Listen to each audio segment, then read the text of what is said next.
एक पोस्टमैन जो कि ज्वाइनिंग लेटर को पहुंचाने के लिए एक एड्रेस पे जाता है, वहां जाकर दरवाजे से आवाज़ लगाता है तो अंदर से एक लड़की आती है और लड़की जैसे ही उस पोस्टमैन को देखती है तो एकदम से खुशियों से भर जाती है और कहती है कि बबलू, तुम यहाँ इतने साल बाद आखिर कहाँ थे तुम। ऐसा कहते ही जो पोस्टमैन है वह उस लड़की की तरफ देखता है और देखते ही उसे एकदम से पहचान लेता है और कहता है कि सोनिया, तुम यहाँ कैसे। दरअसल दोस्तों, ये लोग 8 साल पहले एक ही स्कूल के अंदर पढ़ा करते थे 9th क्लास में, और आज ये 8 साल बाद मिल रहे थे। क्या कहानी थी, क्या किस्सा था, इतने दिन बाद ये क्यों मिल रहे थे और क्या हुआ था इन दिनों के बीच में, पूरी घटना की सच्चाई जानने के लिए वीडियो को अंत तक जरूर देखें। नमस्कार दोस्तों, मेरा नाम है जीतू सौरौत और आप लोग देख रहे हो ब्रेन डिमांड चैनल। वीडियो को ज़्यादा से ज़्यादा शेयर करें और पेज को फॉलो करना ना भूलें। आज की सच्ची घटना गाजियाबाद के एक हाई क्लास स्कूल की है। गाजियाबाद के एक हाई क्लास स्कूल में 6th क्लास के अंदर एक लड़का पढ़ा करता है जिसका नाम है बबलू, और उसी क्लास में एक लड़की भी पढ़ा करती है जिसका नाम है सोनिया। सोनिया के पिता पुलिस में एक बड़े अधिकारी हैं और बबलू के पिता एक सरकारी ऑफिस में चपरासी का काम किया करते हैं। उनकी हैसियत तो नहीं थी, लेकिन अपने बच्चे को पढ़ा लिखा कर बड़ी पोस्ट पर देखना चाहते थे। इसी वजह से उन्होंने उसको एक बड़े स्कूल में दाखिला दिलाया था। अब इसके बाद वो लोग 6ठी से 7वीं में आते हैं, 7वीं से 8वीं में आते हैं, और जैसे ही 8वीं में आते हैं तो एक दूसरे के बहुत ही अच्छे दोस्त बन जाते हैं। क्योंकि यहाँ पे सोनिया जो थी वो बैडमिंटन खेलने में काफ़ी अच्छी थी और बबलू क्रिकेट खेलने में काफ़ी अच्छा था। जब भी उनके स्कूल का किसी दूसरे स्कूल के साथ कॉम्पिटिशन हुआ करता तो दोनों ही फर्स्ट प्राइज़ लेकर आया करते। टीचर जब भी उनको सम्मानित करते तो दोनों के फ़ोटो एक साथ हुआ करते, स्कूल के अंदर भी लगे हुए थे, तो दोनों एक दूसरे को पसंद करने लगते हैं। 8 के बाद 9th आती है। 9th क्लास में दोनों एक दूसरे के साथ कस्में भी खाते हैं, वादे भी खाते हैं, और वो कहते हैं कि हम दोनों एक साथ मिलकर कुछ बड़ा करेंगे। 9th क्लास चलते चलते दोनों के बीच का बॉन्ड काफ़ी अच्छा हो जाता है। बबलू जो कि गाजियाबाद का ही रहने वाला था, लेकिन जो सोनिया थी, सोनिया पीछे से इलाहाबाद की रहने वाली थी। उसके पिताजी ऑफिसर थे तो उनका यहाँ पर ड्यूटी चल रही थी, तो इस वजह से वो लोग उनके साथ वहाँ पर रह रहे थे। अब दोस्तों धीरे धीरे करके इसी तरह से दिन बीतते हैं। बबलू कभी कभी सोनिया के घर भी जाया करता, वहाँ का लोकल था तो अपने खेत से सब्ज़ी वगैरह तोड़कर उनको जाकर दिया करता। सोनिया की माँ भी उसे अच्छी तरह से जानती थी। वह जानती थी कि ये बहुत ही अच्छा लड़का है और पूरा मेहनती है। इसके पिता भले ही पीएन हो, लेकिन ये कुछ बड़ा ऑफिसर ज़रूर बनेगा। अब 10th क्लास आ जाती है और 10th क्लास आते आते बबलू के पिता को एक भयानक बीमारी हो जाती है लीवर के अंदर। उस बीमारी के चलते बबलू के पिता हॉस्पिटल में एडमिट हो जाते हैं और बबलू अपने माँ बाप की इकलौती संतान था तो वह स्कूल नहीं जा पाता है। जब वह 2-3 दिन स्कूल नहीं जाता तो सोनिया समझती है कि शायद बीमार हो गया होगा, लेकिन धीरे धीरे उसे 1 महीना हो जाता है स्कूल ना जाते हुए। तो सोनिया समझती है कि कोई ना कोई दिक्कत है, तो वह उससे कांटेक्ट करने की भी कोशिश करती है, उसके घर जाती है, लेकिन वहाँ पर उनका कोई अता पता नहीं था। घर का ताला लगा हुआ था। पड़ोसियों से पूछने पर पता चला कि इसके जो पिता है उनकी काफ़ी ज़्यादा तबीयत खराब हो गई है, तो उसके इलाज के लिए एम्स में जाकर भर्ती हो गए हैं। अब धीरे धीरे और समय बीतता है। जो सोनिया है बबलू का इंतज़ार कर रही है कि बबलू आएगा और मैं उससे बात करूंगी, लेकिन बबलू नहीं आ पाता है। उसके पिताजी की तबीयत काफ़ी ज़्यादा ख़राब हो जाती है और तभी इसी दौरान सोनिया के पिता का भी ट्रांसफ़र हो जाता है। उनका ट्रांसफ़र लखनऊ में हो जाता है और वो सोनिया को लेकर वहाँ से चले जाते हैं। सोनिया अपनी क्लास में पढ़ने वाले 7 वाले लड़कों से कहती है कि अगर बबलू आए तो उसे बता देना कि मैं बोर्ड के एग्ज़ाम में ज़रूर आऊँगी और उस टाइम पर उससे ज़रूर मिलूँगी। ऐसा कहकर वो गई थी, लेकिन बबलू पूरे साल भर स्कूल नहीं आता है। वो अपने पिता के इलाज में लगा रहता है। उनके पिता की काफ़ी ज़्यादा तबीयत खराब हो गई थी और इस वजह से उनके पिता आईसीयू में रहा करते थे। धीरे धीरे करके समय बीतता है। अब जो 10th के पेपर हैं उनका टाइम आ जाता है। सोनिया आती है, आकर दोबारा से उससे कांटेक्ट करने की कोशिश करती है, लेकिन उससे कांटेक्ट नहीं हो पाता। अब आप लोग सोच रहे होंगे कि कांटेक्ट क्यों नहीं हो पाता, क्योंकि फ़ोन वगैरह उस टाइम पे इतने नहीं थे दोस्तों। ये बात तकरीबन 14-15 की है। 2014-15 में बच्चों के पास इतने फ़ोन नहीं हुआ करते थे, तो इसी वजह से उन दोनों का कॉन्टैक्ट नहीं हो पाया। उसके बाद सोनिया उन पेपरों को देकर वहाँ से चली जाती है। इधर जो बबलू है उसे जैसे ही पता चलता है कि 10th के एग्ज़ाम आ चुके हैं तो वह कहता है कि मैंने तैयारी तो की ही नहीं है, मैं बोर्ड के एग्ज़ाम देकर क्या करूँगा, पास तो मैं उनमें होना भी नहीं हूँ। तो इसी वजह से वो बोर्ड के एग्ज़ाम देने नहीं जाता है। अब दोस्तों इसी तरह से कुछ दिन और बीतते हैं। जो बबलू है उसके पिता की तबीयत में थोड़ा सा सुधार आता है और वो घर आ जाते हैं, लेकिन दवाइयों का खर्चा काफ़ी ज़्यादा था, तो उनकी जो पेंशन आती थी गवर्नमेंट पेंशन, वो उन्हीं के इलाज में लग जाया करती।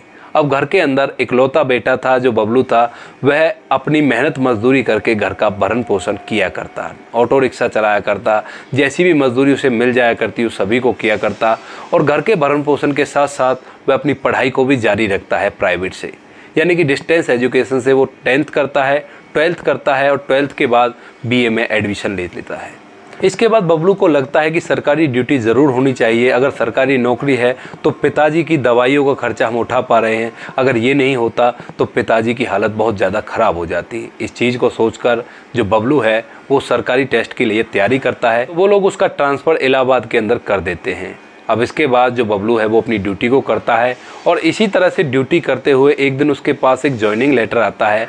रेलवे के अंदर एक ऑफिसर की पोस्ट थी जिसका वो ज्वाइनिंग लेटर था, तो जो उस ज्वाइनिंग लेटर पे एड्रेस लिखा हुआ था, बबलू उस ज्वाइनिंग लेटर को लेकर उस एड्रेस पे जाता है। वहाँ जाकर दरवाजे पे खड़ा होकर आवाज़ लगाता है और कहता है कि कोई है घर पे।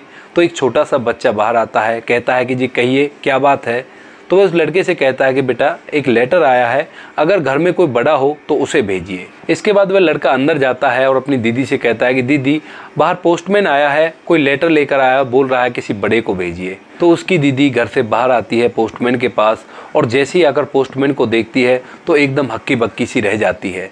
थोड़ी देर के बाद वो कहती है कि बबलू अपना कुछ काम कर रहा था कागज़ों में, तो वो नज़र उठाकर उस लड़की को देखता है और देखते ही कहता है कि सोनिया तुम यहाँ क्या कर रही हो। तो सोनिया बता दी है कि ये मेरा ही गांव है और मैं यहीं पे रहा करती हूँ। पिताजी की जब पोस्टिंग हुई थी तो उसके बाद से हम लोग यहीं पर रहने लगे। पिताजी ने कहा कि तुम इधर उधर मेरे साथ कहाँ डोलोगे, बार बार ट्रांसफ़र होता है तो तुम लोगों को बहुत ज़्यादा परेशानी होगी, तो तुम लोग गाँव में ही रहो। ऐसा कहकर उन्होंने हमें गाँव में छोड़ दिया था और यहीं पर रहकर मैंने अपनी पढ़ाई की है। तभी वह बबलू से कहती है कि तुम यहाँ कैसे। तो बबलू बताता है कि मैं पोस्ट ऑफिस में लग चुका हूँ और यहाँ का पोस्टमैन मैं ही हूँ फ़िलहाल, और तुम्हारा एक लेटर है, इसे देने के लिए तुम्हें आया हूँ। ये तुम्हारा ज्वाइनिंग लेटर है रेलवे की ऑफिशियल लाइन के लिए। लेटर को हाथ में लेती है और उसके बाद बबलू को बैठाती है, उसके लिए चाय बनाती है और उसको चाय पिलाती है। इतनी ही देर में जो सोनिया की मम्मी थी वो भी अंदर से आ जाती है और वो बबलू को देखकर कहती है कि बेटा तुम यहाँ कैसे। तो बबलू उसे बताता है कि मैं यहाँ का पोस्टमैन हूँ। उसके बाद सभी लोग मिलकर वहाँ पर बातें करते हैं। सोनिया बताती है कि मैंने अपनी ग्रेजुएशन इलाहाबाद यूनिवर्सिटी से ही की है और उसके बाद मैंने कई टेस्ट भरे थे, लेकिन उनमें से किसी में भी मेरा नंबर नहीं पड़ा। अब तुम आए हो तो तुम मेरे लिए लकी हो, जैसे ही तुम आए तो तुम ही मेरा ज्वाइनिंग लेटर लेकर आए और मेरी ये नौकरी लग चुकी है। सोनिया बबलू से पूछती है उसके बारे में कि तुमने मुझसे कभी मिलने की कोशिश क्यों नहीं की, आखिर क्या बात हो गई ऐसी। तो बबलू बताता है कि मैंने मिलने की तुमसे कई बार कोशिश की, लेकिन मैं उस चीज़ में कामयाब नहीं हो पाया और मिल भी कैसे पाता, मुझे तुम्हारा एड्रेस पता ही नहीं था, तुम फिलहाल कहाँ रह रही हो। तुम्हारे पिता इतने बड़े ऑफिसर हैं कि उनकी जानकारी निकालना नामुमकिन था। इधर मेरे पिताजी की तबीयत ख़राब थी तो घर के हालात को देखते हुए मैं काम भी करता था और साथ में तुमसे मिलने की कोशिश भी करता था, तो मेरी कोशिश थोड़ी हल्की रह गई, इस वजह से मैं तुमसे नहीं मिल पाया। ऐसा कहकर वो और बहुत सारी बातें करते हैं बीते टाइम की। अब जब बबलू कहता है कि चलो ठीक है, जो भी हुआ अच्छे के लिए हुआ, आखिरकार तुम मिल ही गई, तो उससे पूछता है कि तुमने अभी तक शादी नहीं की। तो सोनिया बताती है कि पिताजी ने कई बार कहा था कि शादी कर लो, लेकिन मैंने शादी नहीं की। इसके बाद सोनिया बबलू से पूछती है कि तुम ये बताओ कि तुमने शादी की। तो बबलू कहता है कि मैंने भी अभी तक शादी नहीं की, शादी करने का टाइम ही किस पे है, अभी तो घर की जिम्मेवारियों को पूरा ही करना है। ऐसा कहकर बबलू कहता है कि चलो ठीक है सोनिया, अब मैं यहाँ से चलता हूँ। तो सोनिया कहती है कि नहीं ऐसे नहीं, अब तुम हमारे गांव में आए हो, जब हम तुम्हारे गांव में थे तो तुम हमें खाने के लिए सब्जियां वगैरह दिया करते थे, अब तुम हमारे गांव में हो तो खाने के लिए अब तुम्हें रोज़ यहाँ पर आना पड़ेगा, अगर तुम नहीं आओगे तो मैं टिफिन लेकर वहीं पहुँच जाया करूँगी। ऐसा कहकर बबलू कहता है कि चलो ठीक है कोई बात नहीं। तो बबलू अपना ड्यूटी पर चला जाता है। उसके बाद वो कभी कभी घर पे आ जाया करता, जब वह नहीं आ पाता था तो सोनिया उसके लिए टिफिन लेकर पोस्ट ऑफिस में ही पहुंच जाया करती। इसी तरह से कुछ दिन बीतते हैं। एक दिन सोनिया बबलू से अपने प्यार का इजहार कर देती है, कहती है कि हम जब छोटे थे हमने कुछ कस्में खाई थी और मुझे वो कस्में आज भी याद हैं और मैं चाहती हूँ कि तुम ही मुझसे शादी करो। अब हम दोनों बालिग हो चुके हैं तो मैं चाहती हूँ कि मैं और तुम एक दूसरे से शादी करें और अपना जीवन अच्छी तरह से बिताएं। बबलू कहता है कि तुम एक रेलवे में बहुत बड़ी अफसर हो और मैं एक छोटा सा पोस्टमैन हूँ, तो कहीं ऐसा ना हो ये समाज हमें अलग दृष्टि से देखे। तो सोनिया कहती है कि नहीं ऐसा नहीं होगा, मैं शादी करूँगी तो सिर्फ तुमसे करूँगी, वरना मैं किसी से शादी नहीं करूँगी। ऐसा कहकर सोनिया बबलू से वादा करती है कि मैं तुमसे ही शादी करूँगी। अब दोस्तों इसके बाद सोनिया अपने पिता से बात करती है, कहती है कि पिताजी मुझे शादी करनी है। पिताजी इस बात को सुनकर थोड़ा सा हैरान है। वो सोचते हैं कि आज तक तो ये लड़की मना करती थी शादी करने के लिए, आज अचानक से ऐसा क्या हुआ जो ये लड़की शादी करने के लिए राज़ी हो गई। तो उससे पूछते हैं कि बेटी लड़का कौन है, तो वह बताती है कि बबलू है, जो वहाँ पर हमारे साथ पढ़ा करता था और आज वो यहाँ पे पोस्टमैन है। इस बात को सुनकर पिताजी थोड़ा सा भड़कते हैं। तभी सोनिया की मम्मी अंदर से आती है और कहती है कि बबलू एक बहुत ही अच्छा लड़का है और वो बहुत ही ज़्यादा मेहनती है। उसके पिता की तबीयत ख़राब हो गई थी, लेकिन उसने हार नहीं मानी, अपने पिता का इलाज करवाते हुए भी पोस्टमैन की जॉब को हासिल किया है। अगर हम लोग उसे और भी ज़्यादा प्रोत्साहित करेंगे तो वो और भी बड़ी पोस्ट को प्राप्त कर लेगा।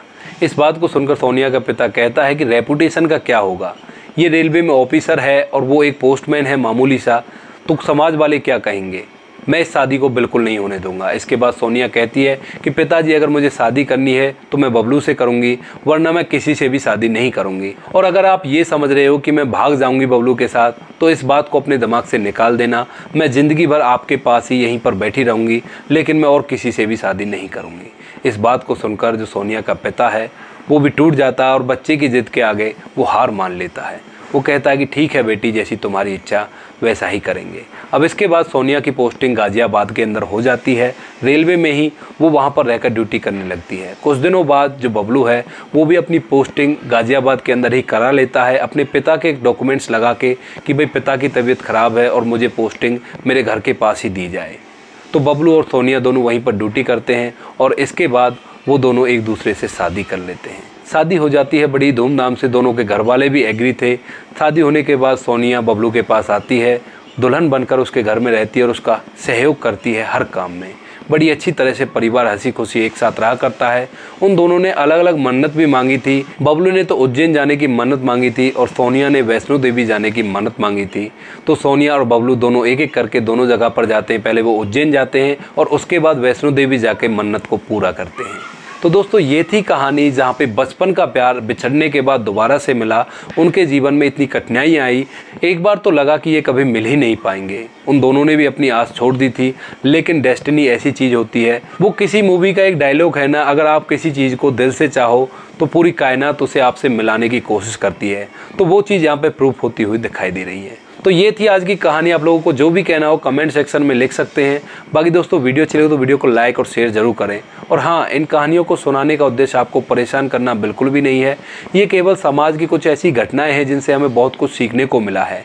इस कहानी से हमें सीखने को मिला है बबलू, जिसके पिता बीमार हो चुके थे, पिता की सरकारी पेंशन आती थी, चाहता तो वो बिगड़ सकता था, ऊपर किसी का हाथ नहीं था, लेकिन उसने अपने घर को संभाला और घर को संभालते हुए उसने सरकारी नौकरी को प्राप्त किया। वो कह भी सकता था कि मेरे पिता की तबीयत ख़राब है, मुझे मेहनत मजदूरी करनी पड़ती है, तो मैं सरकारी नौकरी कैसे लग सकता हूँ। लेकिन उसने बहाने नहीं, मेहनत की और मेहनत करके अपने मुकाम को हासिल किया। तो दोस्तों मिलते हैं किसी नेक्स्ट वीडियो में नए टॉपिक के साथ। तब तक के लिए जय हिंद, जय भारत, जय हिंदुस्तान।